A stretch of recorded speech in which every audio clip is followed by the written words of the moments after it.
Hello everyone, welcome to all exam mocks. तो जैसे कि आज मेरा IBACIO का 2025 का 17 सितंबर का आज का शिफ्ट 2 था मेरा। तो इसके बेसिस पे मैंने ये सेल्फ एनालिसिस बनाया है। आपको इसमें मैं कंप्लीट बताऊंगा कि क्या कुछ रहते हैं जो हम लोग मिस कर देते हैं, और मैं अभी भी कर रहा हूँ कि अगर मुझे ये कोई पहले बता दिया होता तो मेरे को बहुत बेनिफिट होता मेरे आने वाले नेक्स्ट शिफ्ट में। तो प्लीज़ पहले ध्यान से देखिए। पहले मैं थोड़ा एनालिसिस बताता हूँ, फिर मैंने टॉपिक वाइज सब लिख के रखा है कि क्या क्या चीज़ों पे ध्यान देना है और मतलब क्या क्या आया भी था। उसके बाद मैं ट्राई करूँगा कि आप लोगों को पीडीएफ्स या फटफट शॉर्ट रैपिड फायर कुछ 20 मिनट का ऐसा बताऊँगा कि देखो हम लोग ना कुछ कुछ ऐसे टॉपिक्स हैं ना जो हमें पता रहता है। देखो जैसे मुझे पता है कि नोबेल प्राइज़ से क्वेश्चन आएगा, मुझे पता है कि पद्मा अवार्ड से क्वेश्चन आएगा, लेकिन कुछ चीज़ें ना जो मिस हो जाती है हम लोग को पता होने के बाद भी। तो मैं बस उन चीज़ों के अराउंड ऐसा क्वेश्चन कराने वाला हूँ, मतलब बाद में, कि आपको उसमें से पक्का श्योर क्वेश्चन आएंगे। तो क्या मिस्टेक है मैं बाद में बताता हूँ, पहले देख लेते हैं कि मेरा अटैम्प्ट कैसा था। तो मेरा ये जो IBACIO का था, तो मैंने पहले मैं बता दूँ तो कि मेरा पूरा ओवरऑल 84 अटैम्प्ट था, मैंने जो लास्ट में देखा मेरी स्क्रीन पे। मुझे लगता है मैंने एक दो ओवरफ्लो अटेम्प्ट हुआ है, बट मुझे लगता है श्योर श्योर 84 अटेम्प्ट हुआ है, और एक्यूरेसी भी ठीक ठाक ही रहेगी। क्योंकि करंट अफेयर्स, अगर मैं बाइफरकेशन करूँगा, current affairs, GK, maths, reasoning and English, तो पर वाइज मैंने क्या किया, 9 मैंने करंट अफेयर्स में किया है, 17 मैंने GK में किया है, मैथ्स में 17 किया है, 20 रीजनिंग में किया है और 18 इंग्लिश में किया है। ये मेरा टोटल बाइफर्केशन है कि मैंने कैसा अटैम्प्ट किया था। करंट अफेयर्स मैं ये नहीं कहूँगा कि जो लोग कह रहे हैं बहुत हार्ड है, पर करंट अफेयर्स हार्ड इसलिए हो जा रहा है क्योंकि उसमें जो क्वेश्चन पूछे जा रहे हैं ना वो थोड़ा टिपिकल नहीं है। ऐसा नॉर्मल क्वेश्चन नहीं पूछे जाते। पूछ जा रहा है कि खेलो इंडिया गेम्स हो गया, या कोई ऐसा गेम जो हम लोग जल्दी ध्यान नहीं देते, बस पता रहता है हाँ ये कोई गेम है, तो उसमें इंडिया कितना मेडल जीत के आई, ऐसे क्वेश्चन की वजह से ना वो थोड़ा सा टफ पड़ जाता है क्वेश्चन।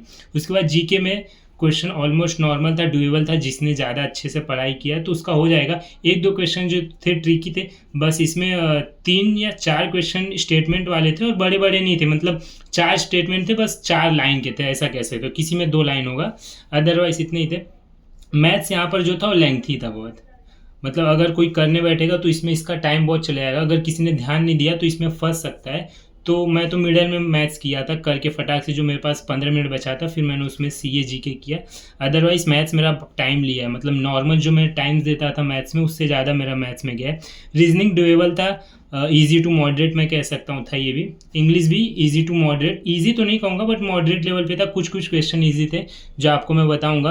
तो ओवरऑल मैं पेपर कहूँ ना तो ये इजी था ना हार्ड था, इसको हम लोग परफेक्टली बोल सकते हैं हाँ ये मॉडरेट लेवल पे था। बस ये है कि मैथ थोड़ा लेंथी हो गया था और करंट अफेयर्स थोड़ा टफ पड़ जाता है, इसकी वजह से ये थोड़ा लिटिल बिट हार्ड की तरफ जाता है, बट हम लोग इसको एक ओवरऑल मॉडरेट कैटेगरी में डाल सकते हैं। इसके बाद मैं बात करूँ टॉपिक वाइज से कि मेरे कौन कौन से क्वेश्चन आए थे। तो जैसे करंट अफेयर्स से क्वेश्चंस क्या क्या थे, तो पहले तो मिनिमम पॉइंट प्रोग्राम प्रधानमंत्री ने कौन सा कितना लॉन्च किया, मतलब कितने पॉइंट से, तो 15 इसका कुछ तो आंसर था, मतलब 12 15 20 ऐसा दिया था, तो 15 आंसर था कि 15 किए। हाँ, फिर उसके बाद जैसे मैंने बताया था कोई गेम था उसमें पूछा गया था कि कितना मेडल जीती गई है, ठीक है। 17 फिल्म फेयर अवार्ड से आ गया था बेस्ट फीचर फिल्म कौन सा था, तो ये मलयालम करके कोई पट्टी है अमत्ती वो वाला था। मिलिट्री एक्सरसाइज से कोई क्वेश्चन देखने नहीं मिले थे। उसके बाद पर्सनैलिटी से एक क्वेश्चन था पद्मा भूषण से कि कोई कौन है ये पद्मा भूषण का, इसको पद्मा भूषण इस बार मिला है और वो किस कैटेगरी से बिलोंग करती है, मतलब वो आर्ट्स से लिटरेचर से, तो वो पूछा गया था। खेलो इंडिया गेम से था, ठीक है। वर्क बोर्ड के ऊपर था कि मतलब क्या सिग्निफिकेंट पॉइंट्स है, उसमें था कि अब वर्क बोर्ड में नॉन मुस्लिम मेंबर भी इंक्लूजन हो सकते जो कि पहले नहीं थे। फिर टेम्पल आर्किटेक्चर से क्वेश्चन था कि इसका मतलब क्या होता है, वहाँ पर कुछ कन्या मंडलम करके था कि उसका मतलब क्या होता है, उसके रिलेटेड क्वेश्चन था। एक और करंट अफेयर से क्वेश्चन था, टूरिज्म ईयर का थीम था इस बार, ठीक है। ओवरऑल ऐसा था, पहले सब देख लो एक बार, फिर मैं लास्ट में आपको कुछ बताता हूँ। फिर उसके बाद अगर हम लोग आ जाए जनरल अवेयरनेस पे, तो गुप्ता डायनेस्टी से क्रोनोलॉजी था कि श्री गुप्ता, फिर उसके बाद कुमार गुप्ता आया, चंद्रगुप्ता 2 आया, फिर उसके बाद कुमार गुप्ता आया, फिर स्कंद गुप्ता आया, ऐसा था, इजी था। पुष्यभूति डायनेस्टी का कैपिटल पूछा था। ट्रांस हिमालय से स्टेटमेंट बेस्ड क्वेश्चन थे, मतलब 3 स्टेटमेंट बेस्ड क्वेश्चन नहीं 4 थे, 4 स्टेटमेंट बेस्ड क्वेश्चन थे ट्रांस हिमालय से। थार डेजर्ट के ऊपर क्वेश्चन था, वो भी स्टेटमेंट बेस्ड थे, तीन स्टेटमेंट बेस्ड थे। रिमूवल ऑफ वाइस प्रेसिडेंट पूछा था, आर्टिकल 67B था उसका आंसर। सेंसस हाईएस्ट पॉपुलेशन पूछा था एज परसेंटेज वाइज, जो कि यूपी बिहार ऐसा क्वेश्चन ऑप्शन थे उसमें। फिर उसके बाद 5 ईयर प्लान से 2 क्वेश्चन आए थे। पहला ये था कि वो लोग कह रहे थे कि एलपीजी कौन सी ईयर प्लान से आया था। आपको पता होगा 8 5 ईयर प्लान के बाद एलपीजी आता है। फिर उसके बाद पूछा था इंक्लूसिव टर्म कब हमने 5 ईयर प्लान में लिया था, तो 11th में हम लोग सबसे पहले इंक्लूसिव लिया था, फिर 12th में हम लोग ने सस्टेनेबल इंक्लूसिव लिया था। उसके बाद गोपाल कृष्ण गोखले जी के बारे में था, जो मॉडर्न हिस्ट्री से थोड़ा ज़्यादा है। उसमें पूछा था कि इनकी कौन सी सोसाइटी एक थी, तो सर्वेंट ऑफ इंडियन सोसाइटी इनका एक था। प्रेसिडेंट आर्टिकल 143 के बारे में भी था कि किस ले सकते हैं ना, एडवाइस के लिए रहता है, तो ऐसा था। उसके बाद अगर हम लोग मैथ्स की बात कर दें तो ठीक है, मैथ्स में प्रॉफिट लॉस से 3-4 क्वेश्चन थे, अच्छे खासे थे। एक डिस्काउंट पे भी था। हाँ, एक डिस्काउंट पे क्वेश्चन था।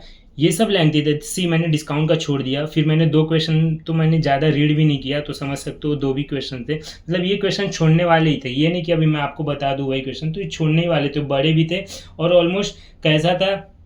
और मैं बता दूँ पॉपुलेशन के ऊपर थे क्वेश्चन, पॉपुलेशन पे एक क्वेश्चन था, ठीक है। फिर हमारा वेन डायग्राम पे एक क्वेश्चन था, ठीक है। उसके बाद एलसीएम एचसीएफ से 3 क्वेश्चन थे, जो कि अच्छा था, मतलब जिनको आता है ठीक है। एक ट्रिकी था, बाकी 2 इजी था, डायरेक्ट हो सकता था। एक था जो थोड़ा सा कंफ्यूजिंग और ट्रिकी था। एसआई सीआई से 2-3 क्वेश्चन थे, उसमें से 2 इजी थे, एक थोड़ा सा था करने लायक था। डिस्काउंट से एक क्वेश्चन इजी था और दूसरा एक ही क्वेश्चन था, इतना ही था। उसके बाद अगर रीजनिंग की बात करते तो रीजनिंग का क्वेश्चन ईजी भी था और करने जैसा भी था। पहला तो ब्लड रिलेशन से 2 क्वेश्चन आए थे। उसमें क्या था, कोडिंग एक ही जैसा दिया था कि यही कोड है, लेकिन वो ना अलग अलग, मतलब सेम जैसा, ऐसा नहीं क्वेश्चन 3 क्वेश्चन 4 साथ साथ में था। से क्वेश्चन 3 पे मैंने ब्लड रिलेशन किया, तो उसके बाद मुझे एंड में पता चला कि क्वेश्चन 4 में क्वेश्चन 10 या 11 में भी वही है, बट उसका क्वेश्चन भी चेंज हुआ था और दोनों का आंसर भी चेंज था। तो मतलब 2 क्वेश्चन थे और दोनों डिफरेंट क्वेश्चन पे। डिस्टेंस डायरेक्शन से एक क्वेश्चन था।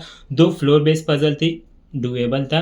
2 स्ट्रेट लाइन पजल थे, डुएबल था। कुछ ट्रिकी नहीं, कुछ ऐसा कन्फ्यूजन नहीं, स्ट्रेट था और इसमें भी ज़्यादा पॉसिबिलिटीज़ नहीं, एक पॉसिबिलिटीज़ में ही हो गया था। सर्कुलर अरेंजमेंट भी ईजी था, डुएबल था। हाइट एंड बेस्ड वाला भी ईजी था, डुएबल था, ठीक है। मुझे लगता है इसका 2 क्वेश्चन है, नहीं इसका ठीक है, हाई डिस्टेंस और एक डेटा सफिशिएंसी से भी क्वेश्चन था। डेटा सफिशिएंसी से क्वेश्चन था, मतलब एक स्टेटमेंट या दोनों तीनों यूज़ करके बन सकता है। 2 सिलोजिज्म थे। एक एज बेस्ड वाला था, कन्फ्यूजन क्वेश्चन था, हो नहीं रहा था, पता नहीं कैसे दोनों कड़े आ रहा था। और एक क्रिटिकल रीजनिंग से क्वेश्चन था, ठीक है। इसके बाद अगर हम लोग बात करें इंग्लिश की, ठीक है, तो इंग्लिश भी अच्छा ही था, ठीक है। इजी टू मॉडरेट लेवल पे था, मतलब मॉडरेट ही था, मैं तो कहूँगा, इजी भी उतना नहीं किए थे।